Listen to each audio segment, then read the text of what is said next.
ஒரு சட்டம் நிறைவேறுவதற்கு முன்னால் மசோதா வருகிறது அல்லவா, அதில் திருத்தங்கள் கொடுக்கலாம். திருத்தங்கள் அரசாங்கம் மட்டுமில்லை, நாங்களும் கொடுக்கலாம்.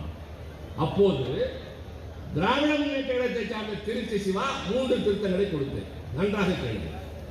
இந்த குடியுரிமை சட்ட திருத்தத்தின் போது 3 திருத்தங்களை நான் கொடுத்தேன். என்ன திருத்தம்? இந்த 3 நாடுகள் ஆப்கானிஸ்தான், பாகிஸ்தான், பங்களாதேஷோடு இலங்கையை சேர்த்துக் கொள்கிறோம். இன்க்ளூட் ஸ்ரீலங்கா. இன்க்ளூட் ஸ்ரீலங்கா.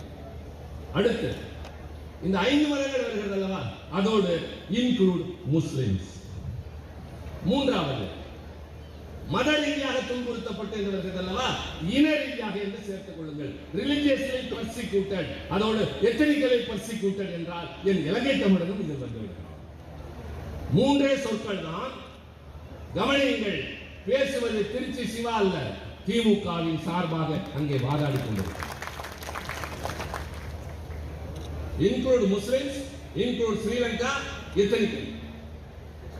கடைசியாக என்ன நடக்கும்? சட்டம் நிறைவேறுவதற்கு முன்னால் திருச்சி சிவா ஒரு திருத்தம் கொடுத்திருக்கிறார். அதை ஏற்பதா மறுப்பதா? இவர்கள் ஆம் இல்லை என்பார்கள், அங்கே நோ எஸ் என்பார்கள். அது என்ன பதிலாக இருந்தால் அரசாங்கத்துக்கு ஆதரவாகத்தான் தீர்ப்பு வரும். அத்தோடு உட்கார்ந்து இருக்கலாமா? கூடாது. என்ன செய்யலாம்?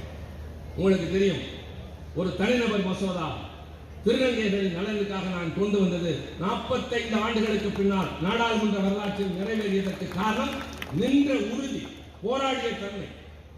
அதுபோல நான் என்ன செய்தேன் என்றால், உங்கள் திருத்தம் தோற்று போனது என்றார்கள். ஐ refuse to sit out, I want division என்றால் மின்னணு வாக்குப்பதிவு வேண்டும். என் திருத்தத்தை ஆதரிப்பவர்கள் எத்தனை பேர், எதிர்ப்பவர்கள் எத்தனை பேர், அது வரலாற்றில் தெரிய வேண்டும். நிறைய பேர் எதிர்த்தாலும் பரவாயில்லை என்று சொன்னார். வேறு வழி இல்லை, வாக்கெடுப்புக்கு விட்டார்கள். நான் சொன்ன 3 திருத்தங்களை மனதில் வாங்கிக் கொண்டிருக்கிறேன். திருத்தத்தை கொண்டு வந்த என் கட்சிக்கு அப்போது இருந்தது வெறும் 5 பேர் தான் மாநிலங்களவையில். இப்போது 10 பேர், அப்போது 5 பேர். வாக்கின் முடிவு வந்தது எண்ணிக்கை எவ்வளவு தெரியுமா?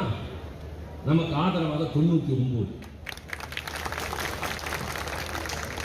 அரசாங்கத்திற்கு ஆதரவாக 124, 124 99. இப்ப அடுத்தது முக்கியம், ராஜா கவர்மெண்ட் சட்டமன்ற உறுப்பினர்ல, அதனால அங்க பேசுறது. எடப்பாடி பழனிசாமி சொல்றாருல, நான் இஸ்லாமியர்களுக்கு ஆதரவை பாரதிய ஜனதா எடுத்து விட்டேன். இந்த 124இல் 13 வாக்குகள் அதிமுக. இப்ப அடுத்து வாங்க, 124 13 கழித்தால் 111. அந்த 13 இந்த 99ஓடு சேர்த்தால் 112. அன்று மட்டும் அதிமுக நியாயத்தின் பக்கம் நின்றிருக்குமேனால் இலங்கை தமிழர்கள் 1.5 லட்சம் பேருக்கு குடியுரிமை கிடைத்திருக்கும். இஸ்லாமியர்கள் பாதுகாக்கப்பட்டிருப்பார்கள். இந்தியாவில் கலவரம் நிகழ்ந்திருக்காது. கேளுங்கள், ஆதாரம் இருக்கிறது.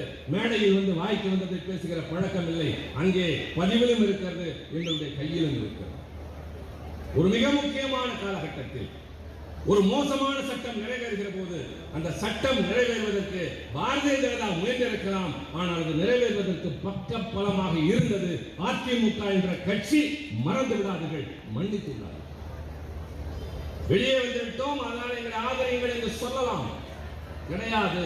அதுவேதான் நடந்தது. மீண்டும் நான் எச்சரிக்கைக்காக சொல்கிறேன், நான் பேசுவது காழ்ப்புணர்ச்சியினால் அல்ல, பொறுப்புணர்ச்சியினால் பேசுகிறேன்.